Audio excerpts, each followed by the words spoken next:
तो दो बातें ध्यान रखना। तो आपकी टाइपिंग होनी चाहिए जबरदस्त ऑन पॉइंट। 90,000 रुपए एक महीने की सैलरी मिली। जस्ट इमेजिन, कीबोर्ड से आपका एकदम नाता इतना बढ़िया रहना चाहिए कि अगर थोड़ा भी 19-20 है तो समझ लो आप रिजल्ट से बाहर हो, तब जाके आपका नेट स्पीड आएगा। तुम एक न्यू बैच लेकर आ रहे हैं, इतनी टफ एग्जाम में भी अगर बच्चे सिलेक्शन ले जा रहे हैं तो तब आपके अंदर एक अलग ही कॉन्फिडेंस आएगा कि एग्जाम मैं क्रैक कर सकता हूं। देखो दोस्त, अगर दिल्ली डिस्ट्रिक्ट कोर्ट का एग्जाम क्रैक करना है, सीनियर पीए या जूनियर जुडिशियल असिस्टेंट, तो दो बातें ध्यान रखना। सबसे पहली बात, आपका स्किल टेस्ट, चाहे आप स्टेनोग्राफर हो तो आपका शॉर्ट हैंड, और अगर आप जेजेए एग्जाम के लिए जा रहे हो तो आपकी टाइपिंग होनी चाहिए जबरदस्त ऑन पॉइंट। ठीक है, कहीं भी कोई भी चूक की गुंजाइश नहीं होनी चाहिए। अगर थोड़ा भी 19-20 है तो समझ लो आप रिजल्ट से बाहर हो, और हो भी क्यों ना, क्योंकि सीनियर पीए की सैलरी 90,000, 90,000 रुपए एक महीने की सैलरी मिली। जस्ट इमेजिन कितना बड़ा अमाउंट होता है। 1 लाख के अप्रॉक्सीमेटली आपकी सैलरी पहुंच गई है। तो क्या आपको लगता है 1 लाख रुपए महीना सैलरी पाने के लिए क्या हल्का फुल्का एग्जाम होना चाहिए? नहीं, ज़बरदस्त एग्जाम होगा। और वहीं से अगर मैं पीए की बात करूं तो उनकी भी सैलरी 70,000 से ऊपर ही होने वाली है। सो बढ़िया सैलरी है, जो आपको एसएससी स्टेनो भी प्रोवाइड नहीं कर पाता है, वो आपको एक कोर्ट में मिलने वाली है, और वो भी दिल्ली में रहने के साथ में। और अगर जेजेए इस एग्जाम के लिए जा रहे हो तो आपकी टाइपिंग, ये जो कीबोर्ड दिख रहा है आपको, ये कीबोर्ड से आपका एकदम नाता इतना बढ़िया रहना चाहिए कि आपको आंख बंद करके हर एक कीज पता है कहाँ है। आपकी स्पीड 55 to 60 वर्ड पर मिनट होनी चाहिए। अब कई लोग बोलेंगे सर 40 वर्ड पर मिनट मांगे, आप 50-60 क्यों बोल रहे हो? क्योंकि वो जो 40 शब्द प्रति मिनट मांगा है वो आपकी नेट स्पीड है। एग्जाम में आपकी ग्रॉस स्पीड देखी जाती है। ठीक है, जब ग्रॉस स्पीड आपको अपना टाइपिंग बता रहे हो, वो ग्रॉस स्पीड है, उसमें से बैक स्पेस माइनस कर देंगे, स्पेस बार माइनस कर देंगे, तब जाके आपका नेट स्पीड आएगा। तो इस एग्जाम में होता क्या है, कई बार जुडिशियल मैटर अगर आ गया तब तो भाई दिक्कत है, क्योंकि वहाँ पे capital letter, small letter, numbers और अलग अलग पंक्चुएशंस भी यूज़ किए रहते हैं। तो ये आपको बात ध्यान देनी है। और इसी के साथ में अगर स्टेनोग्राफर हो तो आपको पता है हमारा चैनल स्टेनोग्राफर्स के लिए डेडिकेटेड है, तो हम एक न्यू बैच लेकर आ रहे हैं आप लोगों के लिए। कौन सी बैच?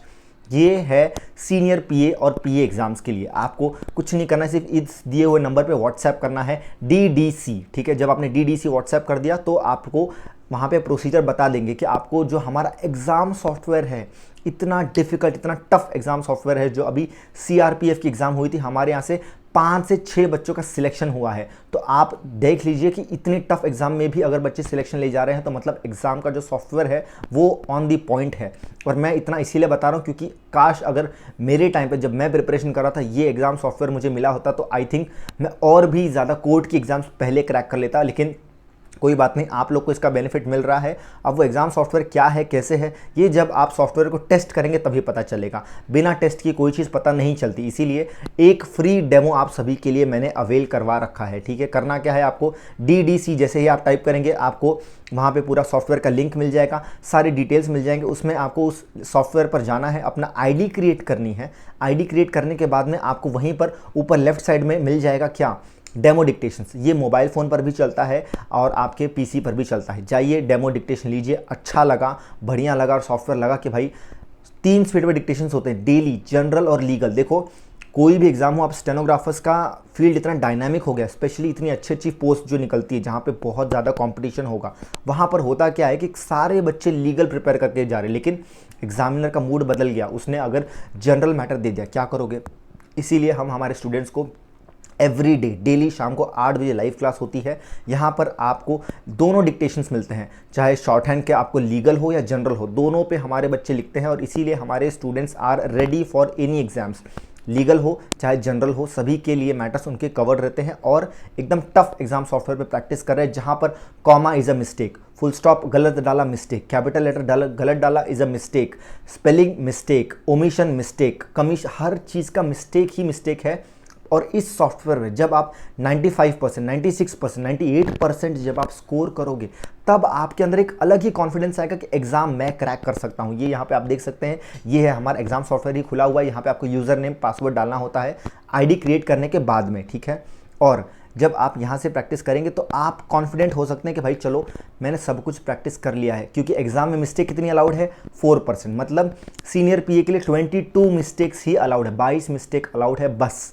और पीए के लिए सिर्फ 20 मिस्टेक अलाउड है। जस्ट इमेजिन कितना वहाँ पे प्रेशर होने वाला है। So better take that pressure right now, you can take the demo and this was the batch announcement senior PA and पीए।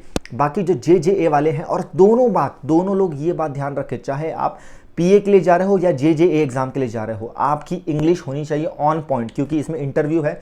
भले ही क्वालिफाइंग नेचर है, लेकिन एक बंदा जिसको इंटरव्यू में 1 मार्क्स मिला है और एक बंदा जिसको इंटरव्यू में 8 मार्क्स मिले हैं, 7 मार्क्स में आपको पता है ज़मीन आसमान का फ़र्क हो जाता है। एक बंदा क्वालिफाई और डिसक्वालीफाई हो जाता है। तो आपकी इंग्लिश होनी चाहिए ऑन पॉइंट। अगर अभी भी इंग्लिश गड़बड़ है तो इंग्लिश इंप्रूव करना स्टार्ट करो, रीडिंग करो, बात करना स्टार्ट करो, इंटरव्यू स्किल्स अपनी इंप्रूव करो, ठीक है। और आपको जो ऐसे राइटिंग होने वाला है डिस्क्रिप्टिव, उसमें भी ज़बरदस्त पकड़ होनी चाहिए। CHSL के लिए जो पहले डिस्क्रिप्टिव होता था उसी के आसपास आपका यहाँ भी डिस्क्रिप्टिव होगा। सो मेक श्योर आपको अलग अलग टॉपिक्स पे ऐसे लिखने आना चाहिए, ग्रामर बढ़िया होनी चाहिए आपकी, तभी आप इस एग्ज़ाम को क्वालिफाई करोगे। क्योंकि मेरिट लिस्ट टिकी है सिर्फ 2 चीज़ों पर, जो कि आपका Tier 2 जहाँ पर आपका डिस्क्रिप्टिव होगा और Tier 4 जहां पर आपका इंटरव्यू होगा। Interview is qualifying in nature, आपको डिसक्वालीफाई नहीं करेंगे। 1 नंबर भी मिला 10 में से, फिर भी आप पास कर जाओगे। लेकिन आपका Tier 2 का मार्क्स, Tier 2 और आपका Tier 4 इंटरव्यू और स्किल डिस्क्रिप्टिव दोनों के मार्क्स ज्वाइन होंगे और तब आपकी मेरिट लिस्ट बनेगी। सो मेक श्योर ये बातों का आप ध्यान दें। कुछ और अगर आपको डाउट्स है तो नीचे ज़रूर डिस्क्रिप्शन बॉक्स में लिखें। और इसके अलावा आप हमारा टेलीग्राम ग्रुप ज़रूर ज्वाइन कीजिए, वहाँ पे बहुत ही बढ़िया डिस्कशंस होती रहती हैं। स्टूडेंट्स आपस में बातचीत करके कई सारे डाउट्स क्लियर हो जाते हैं। So make sure you join our Telegram, जो कि है स्टेनोग्राफर्स मास्टरमाइंड। नीचे आपको डिस्क्रिप्शन बॉक्स में सभी का लिंक मिल जाएगा। और ज़रूर डेमो लेकर अपने तैयारी को एक स्टेप ऊपर लेके जाएं। डोंट लीव एनी चांस, क्योंकि आपको अगर भीड़ से हट के करना है कुछ काम तो करना पड़ेगा आपको सॉफ्टवेयर पे प्रैक्टिस, ठीक है। सो make sure you do this. I will see you guys in my next video. All the best for your upcoming exams.